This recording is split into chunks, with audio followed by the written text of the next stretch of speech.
오늘은 안국동으로 나들이를 갔습니다. 코로나 시대에 박물관 미술관 가기가 여간 힘든 게 아니네요. 코로나 초기는 박물관 미술관이 아예 문을 닫아서 못 가고 요즘은 예약을 못해서 못 가고 있습니다. 이번에는 다행히 예약에 성공한 서울공예박물관을 다녀왔습니다. 이것도 꼭 예약을 하셔야 합니다. 서울공예박물관은 종로구 안국동 풍문여자중고등학교 부지를 서울시가 사들인 후 리모델링하여 올해 7월 개관하였습니다. 조선시대에는 세종대왕 막내 아들 영흥대군의 집이 있던 곳으로 이곳에서 세종대왕이 승하하셨다고 하네요. 조선 후기에 들어서면 고종은 세자, 순종의 가례 즉 결혼식을 위한 별궁으로 사용하였고 안동별궁이라 하였습니다. 이후 궁중 나인들의 거처로 사용되다가 민간에 매각되었고 경성 휘문소학교로 1945년에는 풍문여학교로 개교하였습니다. 앞부분 넓은 마당이 있네요. 마당 주변으로 놓여있는 의자들도 멋있지요? 범상치 않습니다. 요것도 다 작품입니다. 작가 이강효의 휴식, 사유, 소통의 분청의자 세트인데요. 이렇게 앞마당뿐 아니라 박물관 곳곳에는 작가들의 공예 작품들이 전시되어 있고 그저 눈으로만 보는 것이 아니라 실제 이용하도록 하였습니다. 특히 이강효 작가는 시민들이 잠깐 앉아서 쉬면서 작품을 감상해 주기를 바라는 마음으로 제작하였다고 합니다. 여러분들은 공예하면 어떤 분야가 떠오르시나요? 금속, 도자, 자수, 칠기, 매듭, 목공예 아주 많은 분야가 있지요. 이런 공예를 어떻게 전시에 담았는지 볼까요? 박물관으로 들어가기 위해서는 전시 1동으로 들어갈 수도 있고요. 전시 3동으로 들어갈 수도 있습니다. 저는 가까운 전시 1동으로 들어가겠습니다. 전시 1동에는 도서실, 안내공간이 있는데요. 이곳에서 예약 확인을 하고 나면 손에 입장띠를 묶어줍니다. 그런데 이 안내공간에 설치되어 있는 것도 무겁고 단단한 돌로 만들어진 최병원의 작품입니다. 미디어월이라는 터치스크린이 준비되어 있어 박물관 소정 자료를 미리 탐색해 볼 수 있는 공간도 있지만 아직 100% 오픈되지 않아 곳곳에 준비 중인 공간이 있네요. 이제 여러가지 브로셔를 챙겨 들고 2층으로 올라갑니다. 2층 상설 전시실은 장인 세상을 이롭게 하다 라는 제목으로 전시가 준비되어 있는데요. 바로 입구에는 2020년에 경매를 통해 13억 6천만 원에 낙찰된 경혜인빈 상시호 죽책이 있습니다. 인빈 김씨는 선조의 후궁으로 그분의 아들의 아들이 인조입니다. 영조 때 본인의 어머니인 숙빈 채씨를 격상하면서 왕의 할머니가 된 인빈 김씨도 격을 올려 경혜라는 시호를 내렸고 이때 죽책이 제작되었습니다. 그러면 죽책은 또 뭘까요? 죽책은 왕세자와 왕세자비가 책봉될 때나 후궁에게 시호를 수여할 때 내리는 일종의 임명장으로 대나무를 다듬어 만들어진 책입니다. 죽책에 대해서는 다음 영상에서 조금 더 자세히 준비해 보겠습니다. 죽책을 지나면 다양한 왕실 공예품이 있고요. 그리고 사대부의 멋스러운 공간과 여성의 규방공예의 다양한 전시품을 보실 수 있습니다. 이렇게 조선시대를 지나면 대한제국 시대인 근대기에는 공예가 어떻게 바뀌었는지 그리고 일제강점기에는 또 어떤 변화가 있었는지 잘 정리되어 있습니다. 조선 전기는 나전이나 백자와 같은 공예품을 제작 시 재료와 장인을 주로 중앙관청에서 관리하였어요. 그러나 17세기 이후 국가 차원에서는 사치가 금지되고 금기시하였지만 오히려 민간으로 공예품이 유행하여 십장색 수목과 같은 문양이 장식된 공예품이 제작됩니다. 그리고 근대로 들어서며 민간기관으로 바뀌게 되었지요.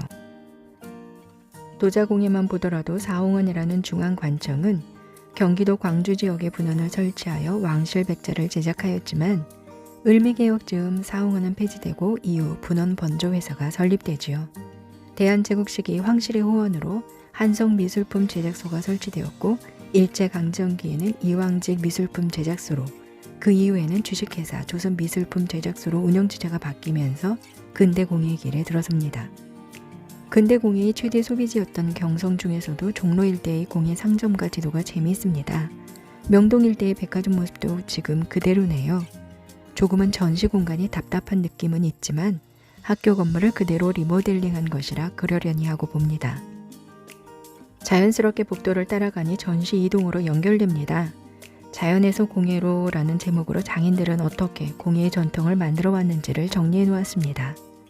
돌, 흙, 나무 등 자연 소재를 가공하여 도구를 발명하면서 일상생활을 편리하고 아름답게 어떻게 변화시켜 왔는지 고대부터 고려시대의 장인의 이야기를 소개합니다. 나전 칠기의 경우 어떤 도구로 어떤 재료로 어떤 과정을 거쳐 만들어지는지 아주 자세히 정리되어 있고요. 나전 칠기 하나 만들기 위해 20단계의 공정이 필요하다니 작품이 다시 보이시죠? 그런데 여기까지 보고 나니 전시 2동 2층부터 보고 전시 1동으로 가야 하는 것은 아닌가 하는 생각이 드네요. 그러니까 제가 지금 보는 동선은 조선시대, 대한제국이 일제강점기를 보고 건너와서 고대, 고려시대 이렇게 보고 있습니다. 어쨌든 다시 전시 2동 1층으로 내려가니 지역공예실에서는 개관특별전으로 손끝으로 이어가는 서울의 공예전이 준비되어 있습니다. 세상 멋진 작품들이 다 모여 있네요. 자, 이제 전시 3동으로 가야 하는데요. 그런데 동선이 다시 꼬입니다. 전시 2동의 2층으로 다시 올라가서 전시 1동으로 간 후에 전시 1동의 3층 기획전시실로 갑니다.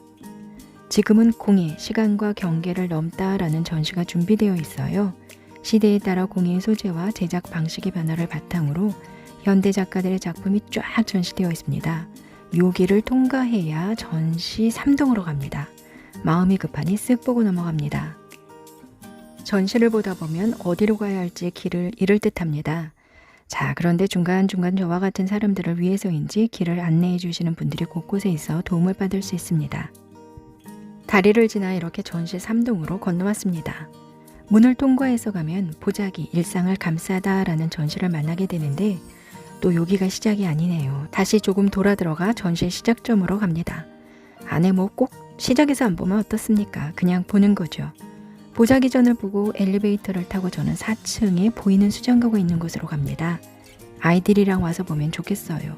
물론 저와 같은 성인들도 박물관의 수정가를 볼 수 있으니 새롭습니다.